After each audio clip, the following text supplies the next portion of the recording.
રાજસ્થાનની ધરતી અને રાજસ્થાનની ધરતીમાં સિરોહીની કચેરી. સિરોહી મહારાજ ચોપાટ માંડી છે, ચારણ છે, એ મહેમાન છે. ગોઠણિયા ભર થઈ અને ચારણ છે એ ચોપાટના આમ પાહા નાખે છે, આ બાજુથી ને આ બાજુથી સિરોહી મહારાજ પાહા નાખે છે. બે બરાબર ચોપાટ રમે છે. એની ચોપાટ રમતા રમતા રમતા રમતા રમતા ચારણને એવું લાગ્યું કે મારા પાહા નબળા પડતા હોય એવું લાગે છે કે હું હારી જઈશ ચોપાટમાં.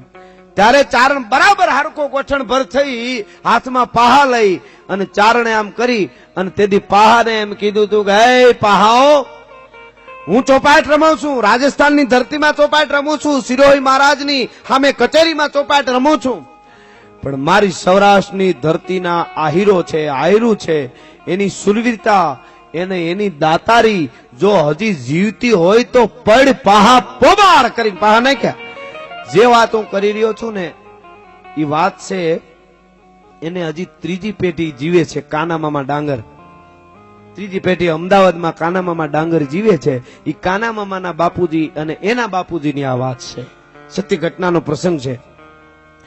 એટલે મારે કે સૌરાષ્ટ્રની ધરતીના ચારણ ચોપાટ રમે છે દરબારની સામે, સિરોહી મહારાજની સામે, અને કીધું કે સૌરાષ્ટ્રની ધરતીના આયરની દાતારી સુરવીરતા જો જીવતી હોય હજી તો પડ પાહા પોબાડ. એ પાહા નાખે ને આવી જાય. બીજી વાર પાહા નાખ્યા કે સૌરાષ્ટ્રની ધરતીના આયરની દાતારી હજી જીવતી હોય તો પડ પાહા પોબાડ, ને બીજી વાર પાહા આવી ગયા. ત્રીજી વાર જયારે પાહા આવ્યા ત્યારે ચોપાટનો આમ શેડો ચાલી અને આમ ઘા કર્યો સિરોહી મહારાજ. કીધું કવિરાજ, હટાણે બેઠા છો મારી કચેરીમાં, કવિરાજ મારા છો, અત્યારે ગાડે મારે બેઠા છો ને ગીત આયરુના ગાવ છો, સૌરાષ્ટ્રની ધરતીના આયરુના ગીત ગાવ છો, એની દાતારીના વખાણ કરો છો. તેથી બહુ ચારણે હારી વાત કરી કે કદાચ હું આયરુના વખાણ કરવા હાટું થઈને મહારાજ અહીંયા આયરના વખાણ કરતો હું, પણ આ નિર્જીવ પાહા એમ કે છે કે આયરની દાતારી જીવે છે. આ ત્રીજી વાર પાહા આવી ગયા, એના નામ લઈને નાખ્યું. એટલે ઈ પાસા એમ કે છે ચોપાટના કે આયરની દાતારી જીવે છે, કે હતું તે દી હતું, હવે ન હોય, કે હોય કે ન હોય, કે હોય. બરાબર હોડ બનાડીને વાત માંડી ચડવા.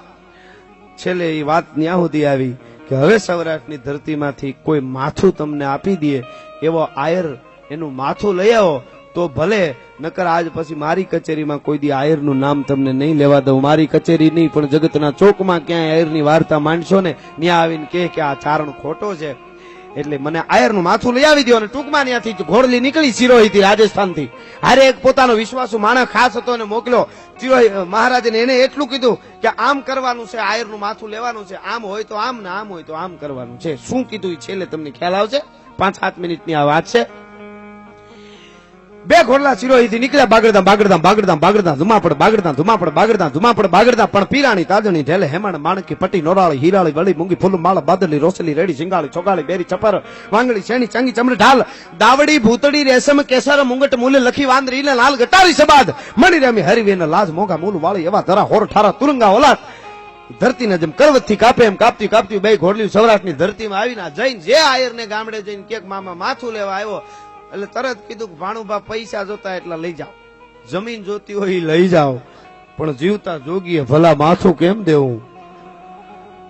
ભીવું સિંધતા તા ભૂપતી અને જમીયું સિંધતા જે ઈ નર ગયા નાકારે એની વાટે નો રહી વીરડા.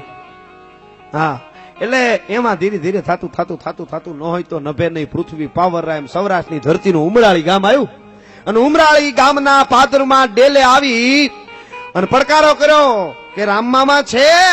એ રામમામા છે એટલે એ આયરાણીએ ગડગડતી દોટ મૂકીને આમ બારણું ઉઘાડવું, બાઈને ડેલો ઉઘાડ્યો. કીધું કે તમારા મામા તો છે નહીં પણ ઘર ક્યાં ભેળો લઈ ગયો, આવો. તો કે બાર ગામ ગયા. તો કે હા આવી જવાના છે સાંજ સુધીમાં, તમે આવો. તો કે તો પેલા જૂના જમાનામાં થોડો રિવાજ હતો, કોઈ મહેમાન આવે ને ગરધણી ઘેરે ન હોય એટલે સોરે અને બધું કહુંબા પાણી બધું જમવાનું બધું ત્યાં ફુગાડી દેતા. એટલે ડાયરો સોરે બેઠો હોય એટલે કીધું તો એક કામ કરો ફૂઈ, હું છું, મારી યારે મહેમાન છે અને મારે મામા આવે ને ત્યારે આવશો ત્યારે સોરે તમે કહુંબો બધું મોકલી દેજો. તો કે કઈ વાંધો નહીં. ચોરે જાય છે ચારણ ને ઓલો સિરોહીનો વિશ્વાસુ માણસ બે.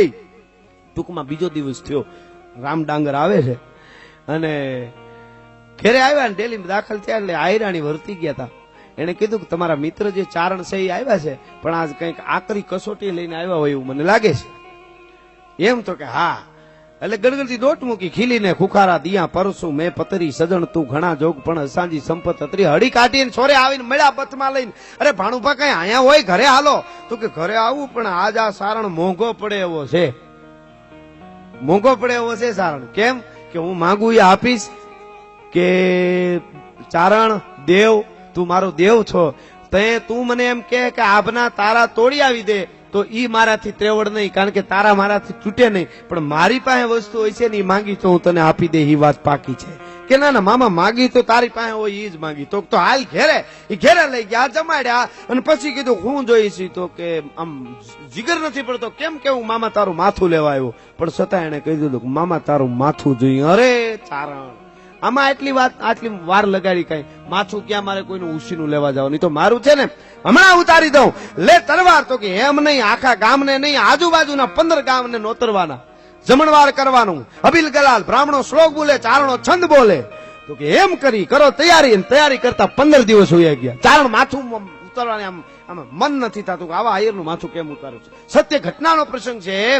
એ 15 દિવસ થયા ને એટલે ઈ રામ ડાંગરનું ઉમરાળીનું જે ખોરડું, ઈ ખોરડું સ્વામિનારાયણ ધર્મ સ્વીકાર કરેલો. સત્ય ઘટનાનો આ પ્રસંગ છે. એટલે કહું જાજા વર્ષો નથી ત્યાં આ વાતને, હજી 3જી પેઢી જીવે છે આ રામ ડાંગરની 3જી પેઢી, કાના મામા ડાંગર. એટલે એને સ્વામિનારાયણ ધર્મ સ્વીકાર કરેલો. એટલે સ્વામિનારાયણ ધર્મમાં શ્રીપતિ મહારાજ એ વખતે વડતાલ. શ્રીપતિ મહારાજને ખબર પડી કે ઉમરાળીના સૌરાષ્ટ્રની ધરતીના ઉમરાળીના રામ ડાંગરે ચારણને માથું આપી દીધું છે અને માથું હમણાં ઉતારી લેવાના છે. એટલે ગુરુનો ત્યાંથી હુકમ થયો, એને પત્ર આવી ગયો અને એને આવીને એમ કીધું કે રામ ડાંગરને માલુમ થાય કે તમે સ્વામિનારાયણ ધર્મ સ્વીકાર કર્યો છે. હું શ્રીપતિજી મહારાજ વડતાલથી લખું છું કે તમે સ્વામિનારાયણ ધર્મ સ્વીકાર કર્યા પછી સ્વામિનારાયણમાં નખ કાપે તો લોહી ન નીકળે, ધ્યાન રાખવી પડે. કોઈ શરીરનો ભાગ હાથે તમે ખંડિત ન કરી શકો તો ચારણને માથું કેવી રીતે આપી શકો? સાહેબ આને ધર્મ સંકટ કહેવાય મામા, દેવાત મામા. એક બાજુ ગુરુનો હુકમ છે કે તમે સ્વામિનારાયણ ધર્મ સ્વીકાર કર્યા પછી માથું ના આપી શકો હાથે ઉતારીને, અને એક બાજુ ચારણને વચન આપી દીધું. આને ધર્મ સંકટ કહેવાય. ઘણાને 10,000 રૂપિયા ખિસ્સામાં પડ્યા હોય, મિત્ર ભાળી ગયો હોય અને ઉસીના માંગે તો કે મારા ખિસ્સા માતાનો ઓલો જોઈ ગયો, પછી મારે ધર્મ સંકટ છે. આને ધર્મ સંકટ કહેવાય? નો દેવાય, ના પાડી દે. પણ ધર્મ સંકટ આને કહેવાય. હવે શું કરવું? હાયર મુંજાણો ભાઈ. અંદર જેને કહેવાય હે જીતવા, હવે મારે શું કરવું? અંદર ઘોડા મીંડા દોડવા વિચારોના. એમાં ચારણને ખબર પડી ગઈ મામો ઊંજાણો, રસ્તા કાઢતા તમને બહુ આવડે મામા. એટલે તરત ચારણે કીધું રામ મામા કે હા મુંજાણો છે ને મામા? કે હા મુંજાણો છું ખરેખરો. એક બાજુ ગુરુનો હુકમ ને એક બાજુ તમને વચન આપ્યું કે ગુરુનો હુકમ છે ને એમાં જુઓ લખ્યું છે હાથે શરીરને ખંડિત ન કરી શકો તમે, પણ કોક ઉતારી લે ને માથું, ઈ ખંડિત હાથે કર્યું ન કહો તો લઈ ગયું કહેવાય. હું હાથે તારું માથું મામા ઉતારી લઉં તો હાલે. અરે હા, ઈ તો મને યાદ જ ન આવ્યું ભાણુભા, ભેટી પીડ્યો છે તો મને રસ્તો કાઢી દીધો. અને તૈયારી થઈ 15 ગામની હિં બોલે. ઉમરાળી ગામના ભાદરમાં ઢોલની માથે મંડી દાંડીઓ પડવા, ધ્રિજબાંગ ધ્રિબાંગ વીરરસની શરણાઈઓ ફૂંકાવા મંડાણી, બ્રાહ્મણો શ્લોક બોલવા મંડાણા, ચારણો છે એ છંદ મીંડા બોલવા ભગવતીના. અને ઢોલની માથે દાંડીઓ પડી, અબિલ ગલાલ ઉડવા મંડાણા, ફૂલડાઓ ઉડવા મંડાણા. અને બરાબર માણા બધા જોવે છે કે હમણાં રામ ડાંગરનું માથું ચારણ ઉતારી લે. ત્રાંબાનો ત્રાહડો આવ્યો, બ્રાહ્મણોના શ્લોક ચાલુ છે, ઢોલ ચાલુ છે, છંદો ચાલુ છે. રામ ડાંગરે આમ કરી અને માથું ત્રાહડાની માથે મૂક્યું, ચારણના હાથમાં તરવાર દીધી. પણ ચારણે તરવાર લીધી પણ શિરોહીની તરવાર. ઈ તરવારને માથે આમ ખુલ્લી તરવાર રાખી હોય અને ઉડતી ઉડતી આવીને માખી તરવારની માથે બેહે ને તો માખીના 2 ભાગ થઈ જાય સાહેબ. તમે રૂની પૂણી આમ કરી તરવારની માથે મૂકીને ફૂંક મારો ને, ઈ રૂની પૂણી દળે ને ત્યાં તો 2 ભાગ થઈ જાય. આવી તરવારની ધાર, જેવી તેવી ધાર નહીં. વગડામાં મૂક્યો તો પંખીડા પાણી સમજીને પીવા માટે ઉતરી જાય. આવી તરવારની ધાર ખડકીએ કાઢીએ ગોર ખડક દસ દિગપાળ થડકીએ ડગ. એ તરવારને ખેંચી અને રામ ડાંગરે કીધું કે ભાણુભા હે ચારણ દેવ, ઘા કરવામાં ભૂલતો નહીં, એક જ ઘા થાય માથું દેવામાં.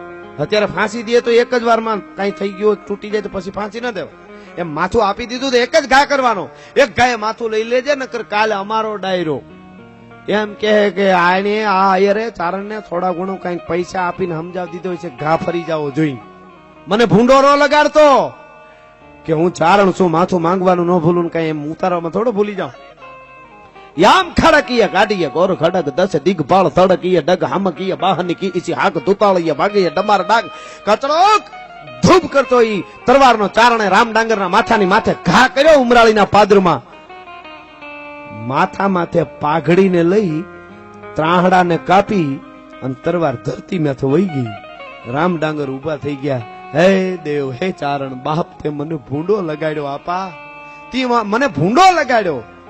તારો ઘા ફરી ગયો ચારણ. તેથી ચારણે કીધું, જે ચારણ માથું માંગવામાં ન ભૂલે, કોઈ દી ઘા કરવામાં ભૂલે કે કેમ માથું ન કાપ્યું, કે એટલા માટે આ વિશ્વાસુ માણસને શિરોઈ મહારાજે ભેળો મોકલ્યો છે કે માથું આપવા તૈયાર થઈ જાય, તાહડામાં માથું રાખી દે, ઘા કરે ત્યાં સુધી માથું લે નહીં ને પછી માથું ઉતારતા નહીં. તારા જેવા આયરના માથા ઉતારી લઈ તો દુનિયા દાતાર વગરની થઈ જાય. મારે તો આને દેખાડવું હતું, મારે તો આને દેખાડવું હતું કે હજી આવા આયરું છે. અને ઈ પછી માણસને લઈને પાછો શિરોહીમાં ચારણ આવ્યો અને શિરોહી મહારાજને એના માણસે વાત કરી કે રામ ડાંગર નામના આયરે સૌરાષ્ટ્રની ધરતીમાં માથું આપી દીધું તું. તેથી શિરોહી મહારાજ જેથી સોપાટ રમમાં પાછો બેઠો ચારણ ભેળો અને શિરોહી મહારાજ હાથમાં પાસા લઈને કહેતો હતો કે સૌરાષ્ટ્રની ધરતીના આયરની દાતારીની સુરવીરતા જીવતી હોય તો પડ પાહા પોબાળ આની વાતું જગતના ચોકમાં રીએ, બાકી માય કાંગલાની વાતું રીએ નહીં. એટલે પિંગલસિંહ બાપુ કહે છે, કઈ પ્રૌણા પાવાનું, ગુણ ગાવાનું, ખવરાવીને ખાવાનું, ભોલે